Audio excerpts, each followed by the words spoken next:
Good evening. My name is Mark Harris. I'll be introducing our guest tonight. Tonight, as always, every Wednesday night during the LCC term, is DiversiTV. If you are part of our growing legion of growing studio, actually outside of the studio, your growing legion of fans, welcome.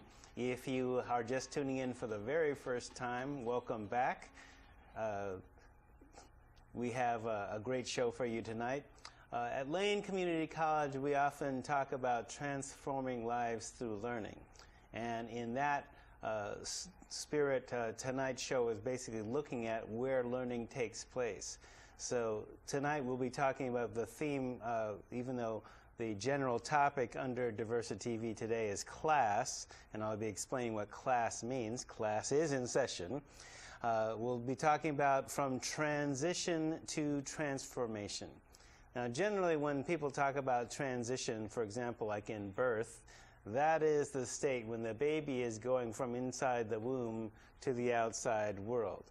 We have several different senses of transitions when we deal with students at Lane Community College. For example, the whole class called Women in Transition is women who are transforming their lives from the workforce, or actually from the home to the workforce, or workforce to home, or whatever. And also we have students that are transitioning from the military and combat to civilian life, or people who are transitioning from the so-called correctional system to civilian life. And our guest tonight will be talking about those transitions that he's finding and being able to teach people about. But if we go to slide, gentlemen. So as I talked about, our focus tonight is class from transition to transformation. And DiversiTV's mission is to illuminate everyday diversity issues and give the mic and the camera to those who don't always get it. And often because any given particular people or class of people or type of people have diverse views, the views of our guests are to be taken as examples of possible human viewpoints rather than indicative of any one group, even though they may share points of view with different groups. So to that end, the themes of our shows, basically, which LCC season, this is the 5th term that we've been doing this, season 5, a little over 2.5, almost 3 years. Our schedule typically follows this pattern, and this season has been pretty much indicative of what our focus is on DiversiTV. I've been at Lane for 17 years and in Oregon for 25. I've worn various hats in my role here, and one of them was interim chief diversity officer, and I've served on our diversity council. And so when diversity is one of our core values at the college, we look at that in a bunch of different ways, and that's reflected in the schedule.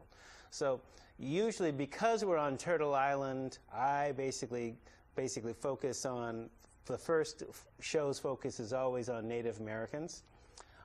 Then because we're speaking English, and English is a Euro-American or Anglo language, we look at Anglo population. Then Africans in America, Latino.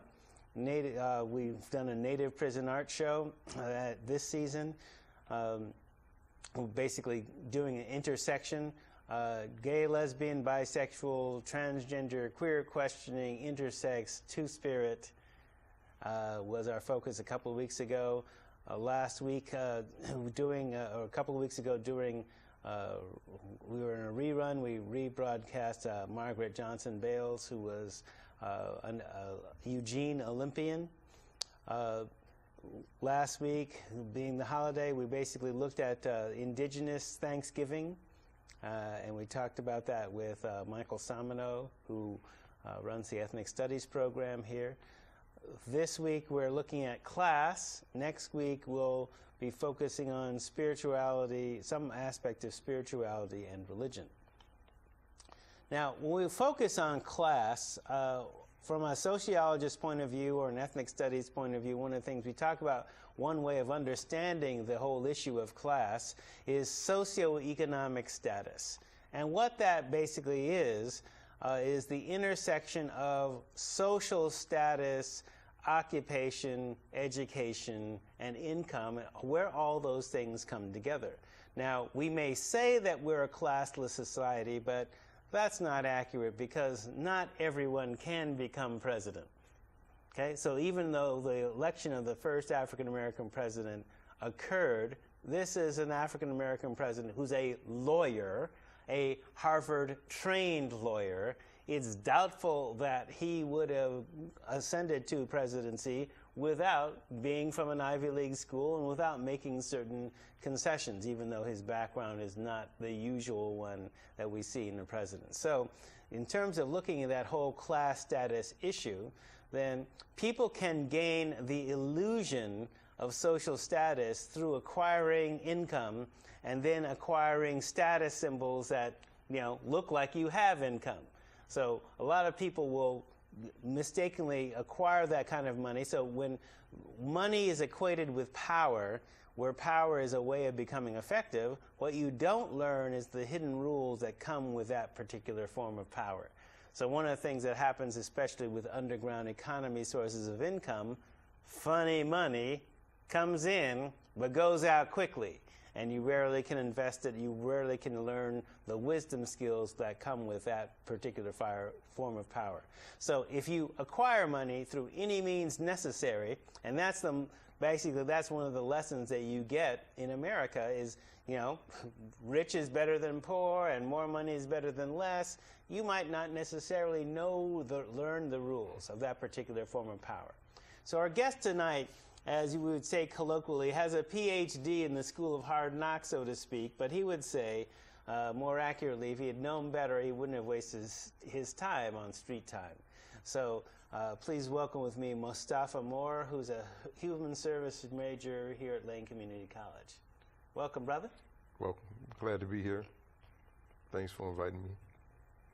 So in keeping with our theme about like transition to transformation, you know, we were talking about that in Greg's office. What's your take on that? Where are you from, for example? Let's start there. I'm from California, Southern California. Pomona is like LA County, and that's where I basically was until I left California in '86, hitting the highway. That's basically where I'm from. I'm a product of that California environment. Okay.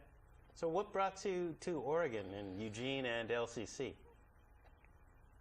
Well, I had left California in '86 and went to Ohio, and you know, I wasn't used to cold weather, so my comrade, I said, man, let's go somewhere where the weather's warm. He said, let's go to Washington. So we went to Washington, and we initially went there to sell some drugs, and you know, it was flooded with drugs and whatnot, so we just started robbing, you know. And that in Washington? Yes. Yeah. And got 5 years, did 5 years in Walla Walla there. And state penitentiary? State prison. Okay.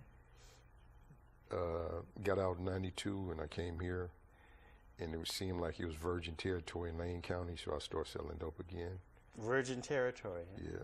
Okay.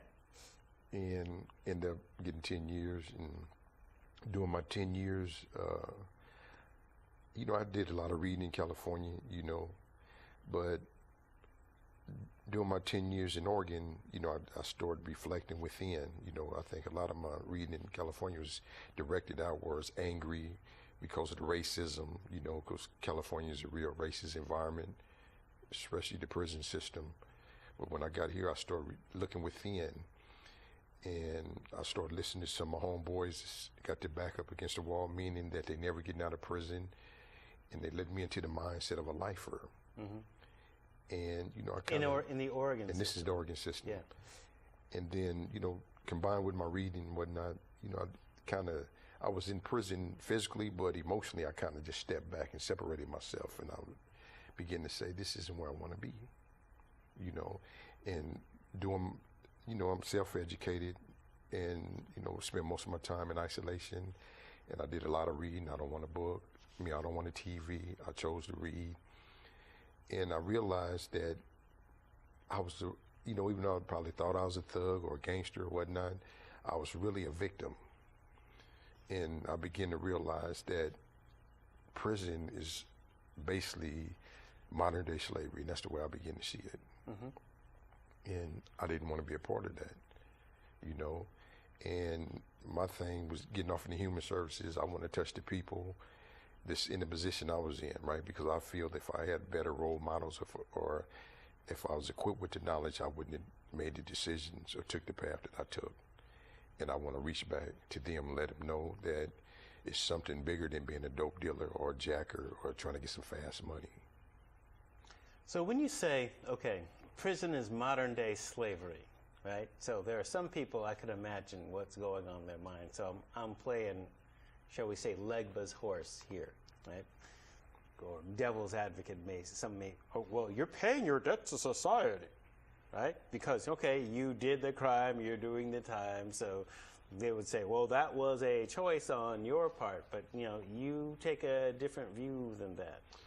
Well, this is my opinion, right? I believe that when you're dealing with private prisons, right, before... Private prisons, Corrections Corporations of America, before you even build a prison, this is my belief, that you know in order to make your millions back that you're going to spend constructing the prison, you need the bodies first. So I think that the people, this building the prisons, basically have the discussion with politicians, okay, and their thing is this: we bring in jobs to the community. We need bodies. A good example, California, you got 3 strikes. 25 to life in the past was for a person that was a threat to society, not somebody that got 3 strikes because you stole a pizza or you was near a rock, some cocaine or something because somebody else threw it because they curb serving. Okay, so by them needing the bodies, 3 strikes play right into their role. And a lot of brothers, and this is how I see it, right? This the information I'm gonna share. A lot of brothers don't know they're a pawn in a bigger game. So if you've got 3 strikes, that's guaranteed bodies for your private prison. And then you bring industries. A good example, here in Oregon, they got Prison Blues that you sell all around the world. And I did 10 years here. That's a clothing company that's made by inmates. Right. Okay? How much do the inmates get for working for Prison Blues? Well, I know in the furniture factory in prison, I guess like they probably making hundreds of thousands, if not millions of dollars off the furniture factory, but the inmates probably getting maybe $200. And this is like a lot of money in prison because the max you can spend. $200 for how much work, though? You're probably working at least 40 hours a week. So you're talking about maybe 160 hours.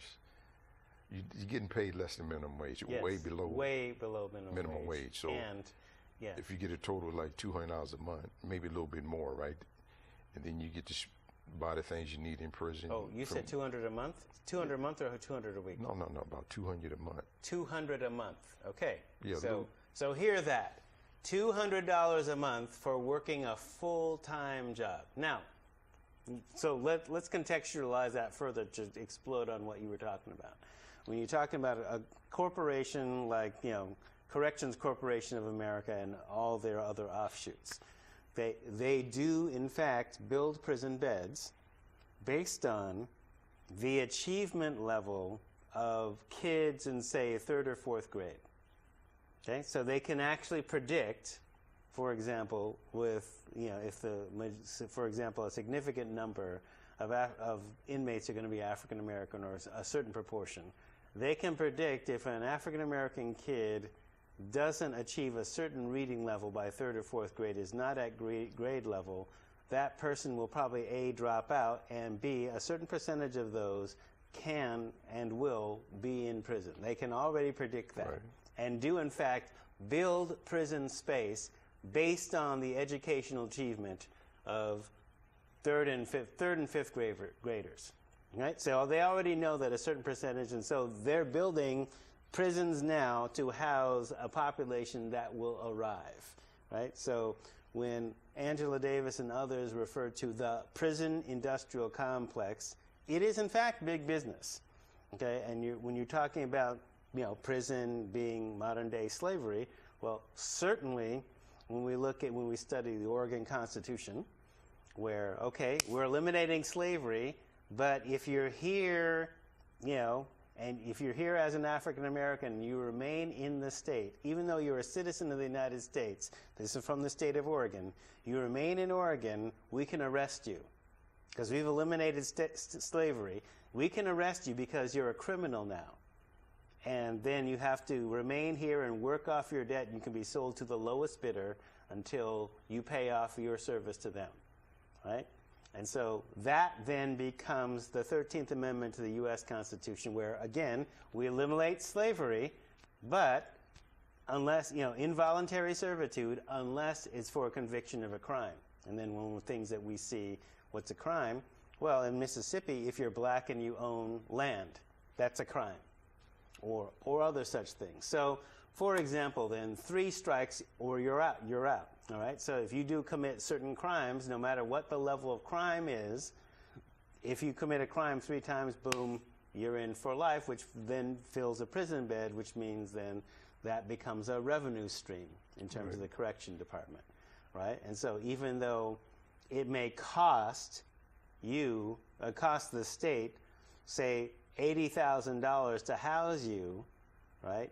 You don't ever get to pay off that debt. So when we talk about paying your debt to society for the crime, you're also being, kind of taxed or, being forced to work or given the option to work, at less than minimum wage, $200 a month, working a full-time job.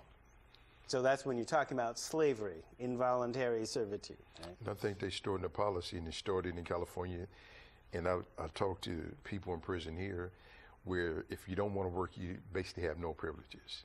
So, they got incentives. If you work, then you got the maximum amount of privileges, more recreation and might like stay on the yard longer. And they stored that in California. You had a green card, a blue card, and a pink card. And the pink card had the highest privileges, and that basically went to the workers, where you can come off a night yard. If you didn't work, as soon as the sun go after the child, you go to your cell, and you can find to your unit. Okay. So they kind of manipulate them, because when you're in a closed environment like that, the things that you just take for granted become a luxury. The things you take for granted on the street granted outside become a luxury in prison. Inside, yeah. Mail, visits, the little canteen you get and whatnot. It's a luxury in there. I mean, even personal items for personal hygiene become a luxury, right? Which, a previous guest had talked about the conditions inside prison from a women's point of view. It's like, wow, you don't even get your own soap, so that when you have diseases like MRSA, you can't even do personal hygiene. You actually have to, have money to pay for hygiene. So even though it's, the state's essentially charging like $60,000, per person. And then it's almost like the prisons that they'll give you free supplies. The supplies is probably very cheap products, break your skin out, have you ashy, and you just get them on they issue it at a certain time. Then like you just got unlimited access to it. So describe your former life. You say before LCC. You talked about isolation and the given. You have the option of getting a television when you're in solitary or books. So well, the way I did like 5 months and. 5 years and 7 months straight in isolation, but I did more than that total. I probably did 8 years totally in isolation out of a 10-year sentence. But during that time, they have levels they call it the intensive management unit. And it's anywhere from a 6-month program to indefinitely. When you come in to APOD, that's the worst unit. If you mess up in B or C or D, they bring you back down here and you have less privileges. People don't really care, so it's noisy. You have the nuts and the dings, the mentally ill down there, so it's just a chaotic environment. Well, people are mentally ill before they come to prison, or people are mentally ill because of prison? It's a combination of both. You have people that come to jail that's mentally disturbed, right? It should have been in this Oregon State Hospital, and they don't house them there, so sometimes they just warehouse them in isolation. Okay, and then you have some people that Did come I hear to that correctly? Wait a minute. They're mentally ill, Yeah. Well, mentally ill criminals, or they're... When I say mentally ill, I use the term that they have some emotional and psychological problems where they have a difficult time functioning. Right. And they should be in the state hospital, but we closed the state hospital, so they put them in isolation in prison? Well, they should be somewhere where they can get some kind of psychological counseling or something. And sometimes the prison... Well, in a civilized society, maybe they would. They warehouse them in isolation. Yeah. And that's where they be at. Okay. And they just medicate them. And then you have some people come through there and they can't deal with being confined 23 hours. 24 hours a day, because when you come out your cell, you confine, and you go to recreation, everywhere you go, you're on a tether, which is a chain and some handcuffs. Even when you go to your yard, it's confined. The only thing you can really see is the sky. Okay, and then you go to the shower. But some people can't deal with that type of environment, and they start having some psychological, emotional issues. And what I notice is the staff, especially the psychs, they are quick to issue medication to you. And they try to issue me medication, and I just told them, What kind of medication? Psychotropic drugs like Thorazine or Palixium and stuff like this. And it was my thing because I did some research where they did it in Springfield, Illinois. Wait, they're still using Thorazine? I believe I don't know the name of it now, but I know when I was doing time, Palixium and Thorazine was the the drugs. Well, theoretically, we don't use those anymore. They're outdated. Yeah, but theoretically, we don't use them. And I know they just call them psychotropic drugs now, but I know that was the thing was Thorazine and Palixium. Okay, but they quick to rush medication on you, and I had this thing with I always resisted being controlled. And I used to tell myself they can control my physical body, but I never let them have access to my mind. And I did some research where they did a program in Springfield, Illinois, and it was illegal, right? And it's 24 tactics that they used to, they took hardened criminals or political prisoners or whatever, and they sent them to Springfield, and they totally isolated them. Yeah, they isolated them, wouldn't deny them mail, everything. And once they start conforming to the authorities' standards, then they would issue mail and little things, give them little privileges and whatnot. So when I seen these tactics in isolation, I'm conscious of it because I didn't already read about it, so I would kind of resist. So what is the outcome when they start doing that? Putting you in strictures and then giving you little things like mail. What does that do to you psychologically? Well, I think what it does to me personally, my attitude was put me in the worst unit, and I don't allow you to have privileges, kind of, promise you privileges. You get the radio once you move out of a unit, or you get a TV once you get to a certain level. My attitude is give me your worst and leave me alone. And I just, I don't want a TV because that's a pacifier distraction. I don't want a radio because that's a pacifier distraction. All I wanted was my knowledge because I knew this is something that was going to give me the internal strength to deal with my environment, plus equip me to deal with society once I return. So when you say your knowledge, you're allowed books? Yes. So what did you read? What's on your reading list? In isolation. Okay, I'm going to tell you what. Okay, this is what really got me sparked. Like I say, in California system, I was reading about, I got introduced to some brothers that represented a black organization, and they gave me literature. Prison. Yes, they gave me some I was doing the remainder of my time. I had assault on staff, so I was in isolation until I paroled. So the brothers gave me some literature, and it had me mad at Europeans because I got to begin to learn all the things that Europeans that did to Africans and blacks and stuff like this, slavery and over the slave.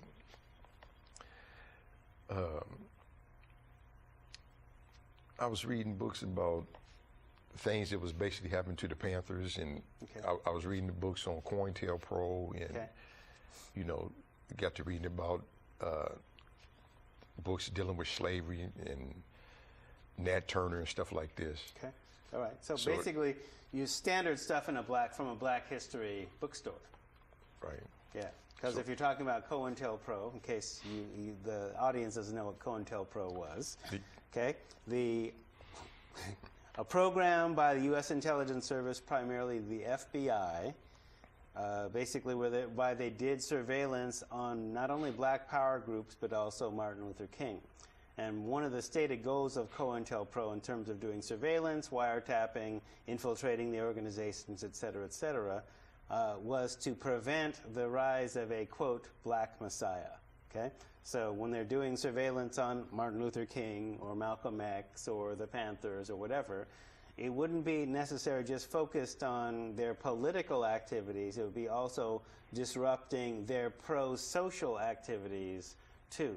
So we'd infiltrate the Black Panthers' free breakfast program. So even if it's, you know, feeding white kids that are poor, etc., you know, we need to disrupt them because they're offering that.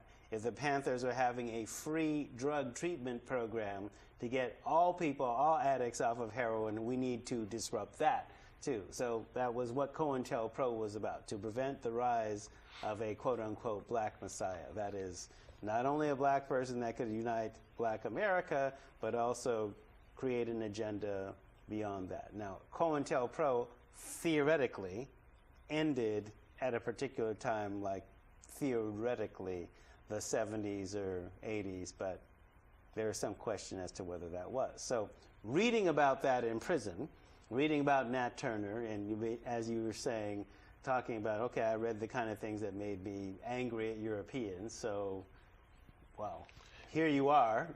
So you're in prison reading that kind of material, so what else are you learning?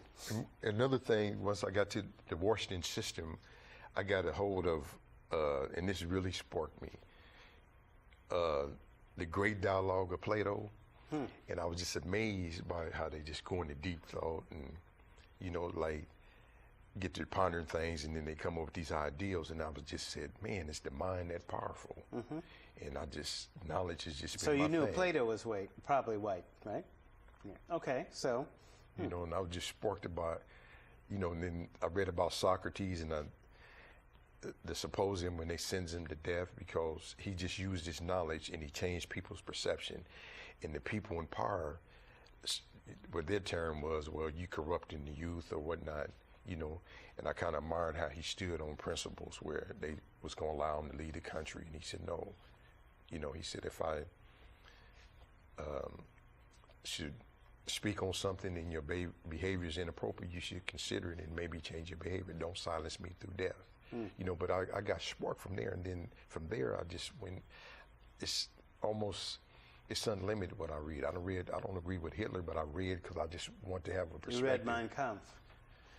I got a book dealing with who financed Hitler. And I still have it on my bookshelf. I got 4 bookshelves, and I just was I just want to know, you know, even if I don't agree with him, I'd still want to know what made the man tick. You know, and I've read a lot of most motivational, inspirational books, and I think those are the books that really helped me through my 10 years in, you know, in prison, basically 8 in isolation totally. Okay. You know, because I was able to like. So you're reading this stuff in isolation? Yes. You know, I still like in the worst unit, it's almost like even though people noise and whatnot, you can take your Play-Doh or whoever. You can take your get some toilet paper and roll it up and put it in your ears, and it kind of silence out not all the noise, but enough. You know, and after a while, when you be in that environment, you know, you adapt to it where the noise don't really bother you anymore. So you're using isolation as if you're kind of like a monk studying in a monastery. Yeah, but I used the time because this is my attitude. I said, I could never get this 10 years back, so how can I make the best of it? Okay. And I felt that it was nothing I could have did better than educate myself. Well, other than giving you access to those books, that's not something that the system set up for you. Well, I had to purchase them. I could have got a TV, or I could have used their TV, but I just asked my brother, you know, my brother sent books in to me. As long as I kept my level, like, they could never take your religious material from you. And it's been times where they had me on level 1 where the only thing I can have is religious material, so I read the Bible and the Quran. Okay. And it's knowledge in there too. And it's strength. I got strength from reading those books. But most of the time, I had at least level 2, and you can have your books. And I had my container, whatever, they give you a little gray container, and that would be full of my cosmetics and books, and that's what I did. Most of the time I was incarcerated, just reading. All right, so you're out. You've been out. Describe the life that you aspire to. What I want to do, and I'm gonna say it like this, right? Before I reached this point, my attitude was, before I be on the streets and be broke, they got action on lock me up. And I begin to, reach a point where I begin to value my life, because when I reflect on some of the things I did, I say, okay, why are you still alive? Because people that did what you did, they did. Right. Or people did what you did during a life sentence. Right. So I've been blessed, okay? And, based on what some of my homeboys is doing in life, I said, okay, I don't have to be a lifer to understand what a lifer thinks like. Because I've been into the mindset of people to open up to me. So what does a lifer think like? I got some comrades, right? And these was cats that put in I did time in California. Like Jairibu, for example. I'm going to say, like, this brother that I know that led me into his mind, he didn't put in big work. He was a gang member. I was never a gang member, but I know Crips and Bloods, okay? He was a Blood, and he was respected and feared to the point where he can go to a Crip neighborhood, or when he was in prison, his rival Crip partners would respect him. And this gentleman in Oregon State Prison led me into his mind, and he told me what it felt like, and he told me he had contemplated suicide. And I'm looked at, I said, this is a gangster, man. In prison or outside of prison? He was in prison. Okay. And I'm looking at him, and I said, this is a killer. A killer contemplating suicide. Right. And he told me, he said, man, you know what? He said, it takes a strong person to kill themselves. He said, I don't want to be here. I don't want to live this existence for the rest of my life. And I just thought about it, And there was another brother that's got a life without. His attitude was, he didn't tell me he's going to kill himself, but it's a form of suicide. He said, I'm going to make these people kill me, because I don't want to be here for the rest of my life. Okay, so I'm listening to this, right? And I'm saying, these cats I've known since knee-high, right? And I don't want to be in that mindset. And it's another thing, they're going to be there, and I'm going to always be connected, not in the criminal sense, okay, but in the sense where the emotional support, or I try to connect with somebody when they give events. If I can't go, I try to get somebody to go, because that's their whole existence for the rest of their life. And I want to eventually go back up in there and be an inspiration to let them know that it's a different way. Okay, I should live by the gun. And that's probably you the reason. Did. That's probably one of the reasons that I done lived, because I didn't ever get caught slipping. There's been opportunities where I had the ups on somebody, and I come to the conclusion, with knowledge, and I get excited, and I can't emphasize this enough, but knowledge is so powerful, man, that I try to encourage people that we don't need the gun. This is the most powerful weapon that we could ever have. Between your ears. Behind your eyes. That's a powerful weapon right there. And I just wish I'd have known this. Somebody would introduce me to knowledge at a younger age, or would have steered me in that direction. When do you think that knowing your life, when do you think that would have been? In regards to? In terms of when you should have gotten introduced to, whatever it is that helped. Basically, I think Plato or whoever. I think Nat Turner or whoever. I think it's supposed to come when you come out the womb, right? And I'm gonna give you a good example. Okay. My granddaughter is 7 years old.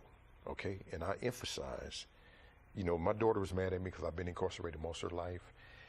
We went through our little battles, and we cooled down. Okay. And she know the importance of knowledge. When I call her in Arizona, because she moved to Arizona, when I call her and my granddaughter are always studying. So I said, I'll call you back. And my granddaughter, she know that you get rewarded when you Have smart. knowledge, yeah, And so when she you're said, smart, right. and I'm a non-traditional grandfather. Let her call me Mustafa. And she said, Mustafa, I like getting 100% in stars. And then when she get 100% in stars, I send her money. Okay. You know, and then my ex, and we best friends. Like I said, we separated because I was a criminal. I chose to live a life of crime. She waited 7 years, and I didn't want to change. What I'm doing now, she wanted me to do then. Just go to school. Let's Right. get a job. Okay. And we still best friends, and she take off every year. When my granddaughter graduates from first to second, they buy her a gown, and they just treat it just like it's a graduation from high school or college. Okay. So we emphasize the importance of education, and my daughter's going to have a son in January, and she was going to name it after me, but my granddaughter came up with a name. You know, we kept tossing names around, my ex and my daughter. My granddaughter came up with a name, so we said, we're going to let you decide that because that's your little brother. Okay. You know. Cool. And my daughter knows the importance of education, and I'm pretty sure and I told her this, and she listened to me, you know, when he come out, just read to him, even if you don't understand. Well, you could actually start reading to him in the womb. Yeah. But some people consider that fanatical, but... No, I agree with you, because I was reading where basically whatever the mother do, whether it's stressful or whatever, the baby internalizes it. Right. So I agree with you. Right. So when you... so it has been said you're writing a book. What is it about? Well, it started off in my writing class. I wrote about, had to do with educational history, and most of my education, informal education, has been outside of the schools, because I got kicked out in 8th grade. And I You talked got kicked out in 8th grade? Yeah, I got kicked out in junior high. From Pomona? Yeah. Yeah, okay. So I got kicked out, and then, you know, that's when I ended up going to juvenile hall. In juvenile hall, they force you, it's mandatory, you have to go to school. Right. So I had to go there, even though I didn't want to go. And then when I went to prison, I started reading. How old were you when you first went to prison? I think I was 20 or 21. Well, let's count juvie. So how old were you when you first went to juvie? I think I was 16, 15, 16. Right. And I ended up going to prison, and I got my GED. And then I got the GED on the streets, but I prepared in prison when I was in isolation. And there was a brother who was trying to get in the Navy, and he already had a GED, and he said, they won't accept the GED, so I'm gonna get a high school diploma. I said, what? So I said, I thought it was the same. He said, no, it's not. So I got my GED, and then I ended up going back to prison, and I needed 80 units, and I got the 80 units, and I got the high school diploma. Okay. You know, and then in certain colleges, they can get degrees through the college, and they kind of cut all of that out, you know. So basically, my brother was sending books to me, and I was just educating myself. So I want to make an observation here, just from, because you're in human services, right. And so you're going to be actually kicking it with a number of our colleagues of all races, but you know, give a shout out to one of the brothers that's working detention here in the Cerberus Center, right? Who made the observation that once you are in the juvenile justice system, and it's not just in this state, but once you are in the juvenile justice system, it is almost like a free fall into the adult system. Almost it's like a trapdoor slide with no stops. And basically the level of education you get, even though they're giving you a GED and doing all these other things, it's not that you're not getting the type of education that will actually prevent you from going to prison. No.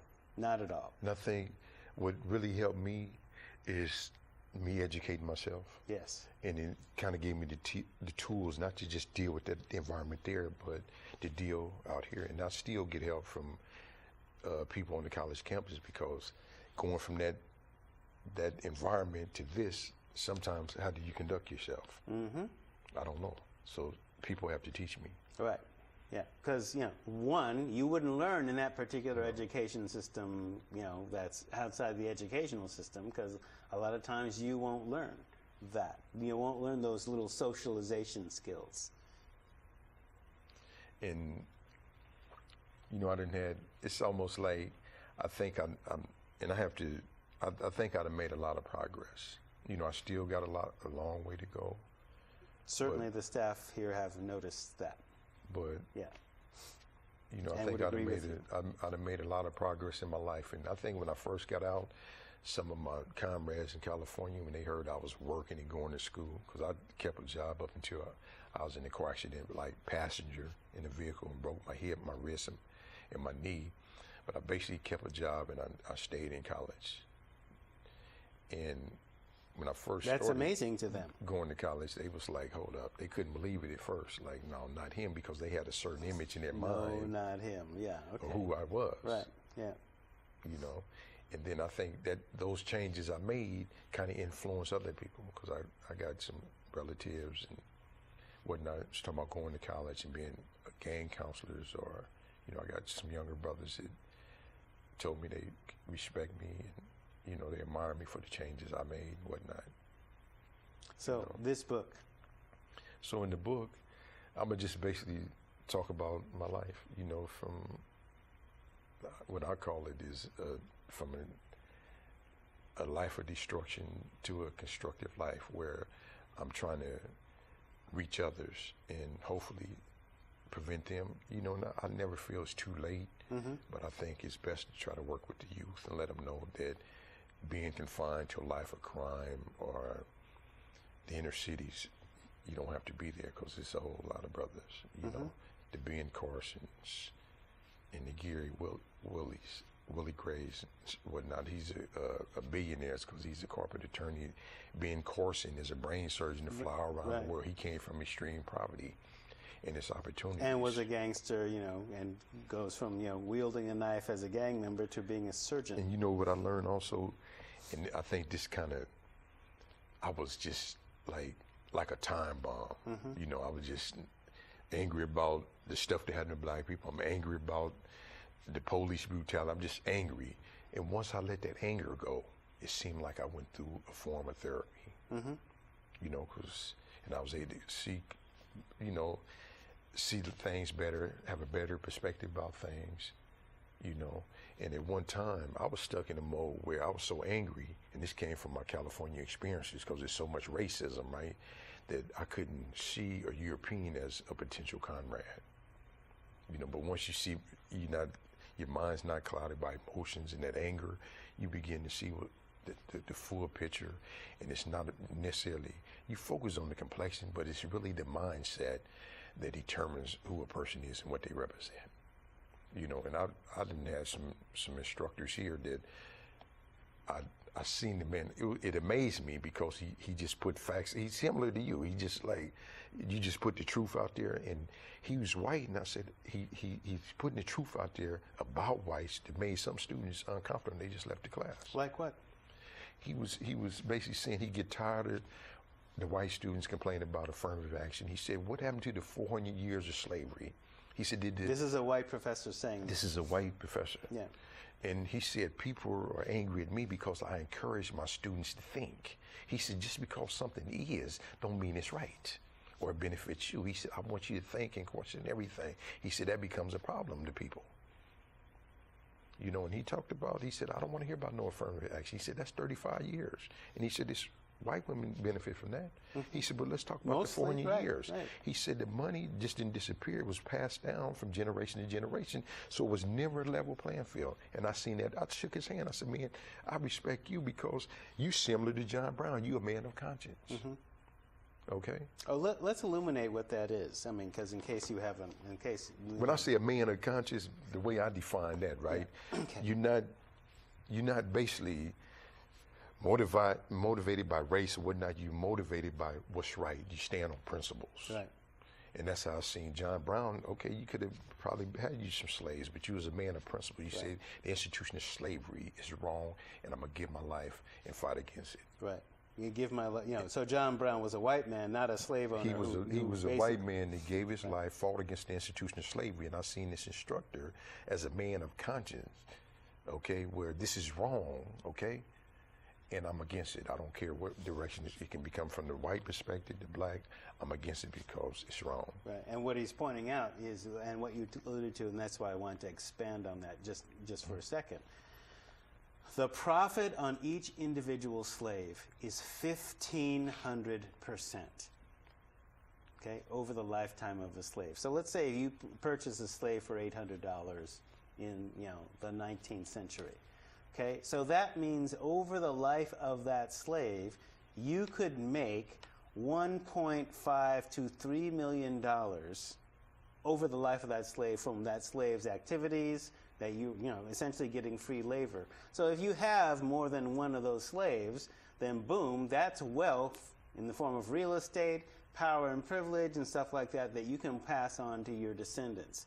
And so the larger point that he's making is not only do you do that and it has an effect for those who own slaves and their descendants, it also has an effect for those who do not own slaves and have accumulated advantages. Right. Okay? So that 40 years of affirmative action is not correcting that, especially if the larger beneficiaries are white women. Because essentially how affirmative action works is basically it's, if we're talking about hiring, if we're talking about, if we talk about college admissions, right? So no affirmative action program in any school in America has ever increased minority representation larger than 10%, ever. Okay? And when we're talking about even getting close to 10%, we're talking about a law school, okay, of 300 folks. So meaning affirmative action allowed 30 students of color into a law program for one term. And that's the most it's ever done. So no affirmative action program has ever, in college admissions, increased. So minorities have always made up, at least for the last 100 years, have made up at least 10% or more. So no program has ever increased minority populations on college campuses ever more than 10%. And where it approached 10% was in a small program of 300. And we're talking about, so we're not talking about thousands of folks here. When the Bakke decision and all that kind of stuff with affirmative action happened, there were more white students ahead of Bakke that got in ahead of Bakke than the minority students, but he does a whole lawsuit against those.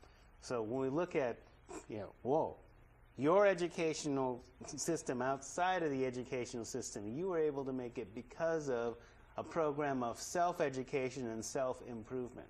So that when you're writing about that as an author, autobiography, you can take your place with the Ben Carsons and the Malcolm X's and the Man-Child and the Claude Browns, et cetera, et cetera. There's a whole tradition within that thing. So what do you think are the parallels between your life and that of Malcolm X or even a Monster Cody with the Crips? The parallel, I think, that it seemed like education was key to us. You become conscious. It's almost like without the education, your vision and view and perspective is limited. And it seemed like with the education, you begin to see a bigger picture and say, hold up, something ain't right here. And you begin to, like analyze and things, and it makes you want to change. You say, okay, it's something other than this. And I seriously believed, even when I sold dope, I said, okay, that did the dope really belong to the government and the police? Because it just didn't store with the freeway rigs. You say, okay, who was I selling dope for? I always question that. Who was I selling? Who was benefiting from me selling dope? Because it isn't just the freeway rigs. Even if they're not the source of the dope, when they catch you, it's zero tolerance, so they forfeit, take everything you got, so it's back to them anyway. Yeah, right. So, and like I say, based on my experiences, I guess it's almost like you might get some so-called law-abiding citizens, and that would be hard for them to say, okay, the police or the government might be trafficking in drugs, but I'm convinced that it's true. Might be? Well, you got. I think it's not. There's not really all that much question, really. Well, you got some people. I mean, that'd not be hard for them. generically. I mean, not everybody everywhere, but certainly. Well, I mean, I've been reading Gary Webb's book, so I mean that stuff was old news when he published it. Well, I did time in like Walla Walla, and there was a gentleman that retired from the military, and he was kind of corrupt, even in prison, and he told me this. He said, "You know what? U.S. military." Yes. Okay. He said, "I used to fly." He said, "Okay, as military planes do not have to go through custom." Right. He said, "I used to fly heroin and cocaine into the country." Okay. This is a correction officer telling me this. He retired from the military. Okay. Okay. You know, so you got to figure who knows about that. Generals? You know, you have to be at least a captain to fly an airplane. So you think the pilot doesn't know what's in what they're carrying? You know, who is involved in that? So at some point, you know, we certainly know during the Contra operation that the Contras were bringing in drugs, and that's supplied Freeway Rick, et cetera, et cetera. Who knows what's going on now? So what are you reading now? Mostly, I'm trying to get my AOT, so a lot of my time is dealing with algebra and trying to get through the terms of science and stuff like that. But in my free time, I think I got like 4 books on my shelf. And 2 of them was one of them was how to become a better student, one was how to become a better math student, and I got one that's dealing with the power within. Mm-hmm. You know, motivational, yeah, kinda? Just kind of tap into your inner strengths, and ultimately I wanted to learn. I just didn't study a little bit about the subconscious mind, but I have a goal to learn. The what mind? The subconscious mind. Subconscious mind. Yes. Okay. And I have a goal to learn more about that because I believe it's very powerful. You know, and based on the stuff that I done read, it's almost like it's so powerful. So whether you verbalize it or not, all you got to do is think it, and it becomes a reality in your life, whether it's good or bad. Yeah. You know, and it's powerful enough when you're in an unconscious state, it takes over and regulates your heart and whatnot. And I read One Eye Man is King, and it's by an ex-offender. And he talked, the whole book was about his crime life and his experience in prison, but the most powerful part was in the back of the book where he started talking about how you bring about change. And he's saying for all these years I was in a physical prison. And he said I was able to escape the physical walls and whatnot. He said, but the mental and the psychological prisons, it took me much longer to escape from. So the thing about that, what I see, even though I was confined physically, it's people on the street that's confined mentally. Yeah. And what he did as an ex-offender, he gave seminars for like $15,000 to $20,000 to teach correctional associations and businessmen that they share with people at their job how you tap into your power, which is the subconscious mind, and liberate yourself from these mental and psychological prisons. That was one of the things we were talking about before we came here, about internal power. You know, like you were talking about, okay, this is what I decided to do when I was in isolation, is like focus on developing, my internal strength, my internal knowledge, and develop that internal power. But so what do you have to say about, for example, your word was self-esteem. How do you build that up? Personally, I feel that and I wasn't always like this. Might have had a combination of being angry and lack of social skills, that I wasn't real sociable. I'm a real sociable person. I think knowledge also prepares you for that. Because if you have knowledge, just like if you're sitting in a crowd of people and they start talking about a particular subject, if you don't have knowledge about it, and unless you want to look like a fool, 9 times out of 10, you won't even speak about it. But once you start educating yourself, it gives you the confidence, okay? And I was, like I say, when you're reading about inspirational books and motivational books, you're reading about people. And I think that kind of gave me the strength and the confidence that I needed, where I can just, like, right now, I'm comfortable talking to almost anybody. In the past, I wasn't. I just had this little thing. I've observed that change in you, right? So, final thoughts? Well, I'm just trying to make it through the term, and hopefully my surgery, I'm going to have surgery December 11th. I got to get a new From the hip. car accident? Yes. Yeah. And hopefully, I'm just hoping that I can be well enough, because I'm registered for classes in winter term, and I want to make it through the remaining academic year so I can get to University of Oregon. Start working on my BA and my Master's in Human Services. Okay. And, you know, I just... Master Mustafa. Yeah, and I got to, you know, I'm doing my part, but I got to also, I get a lot of support and encouragement from the staff here at LCC, you know, so I'd like to give my thanks to them, and they know who they are, you know, but that's where I'm at in my life. Hey. And I just want to reach back once I arrive, or in the process of trying to arrive, I share my knowledge with people, and like I said, I want to reach back. I'll always be connected with the underdog. So thank you for coming. Okay. Glad to have you. It's been really great. You're welcome. Really good show. If you like what you've seen, email us at liveclass@lanecc.edu.